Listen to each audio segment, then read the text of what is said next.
In 2021, Oklahoma experienced an unusual but predicted cold weather event.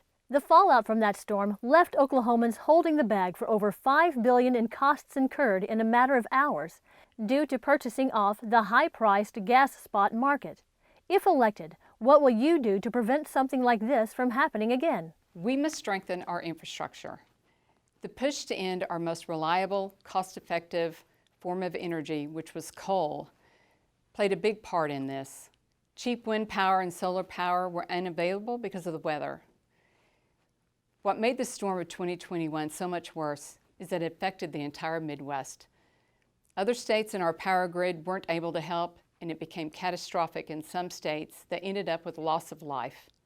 Here in Oklahoma, many of our businesses closed their doors to help ensure that we could prioritize energy and power to our residential areas.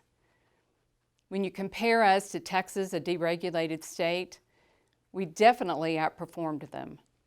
We need to focus on a plan to prevent what happened and to use common sense to do so. The 2021 storm event was unusual, but it was not unprecedented.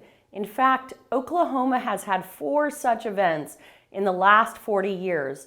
Furthermore, the 2021 winter storm Uri affected places from Canada down to Mexico. So it's a shame and it's embarrassing that Oklahoma was not ready when states to our north that have much colder temperatures were ready. So what we have here is a failure of preparedness.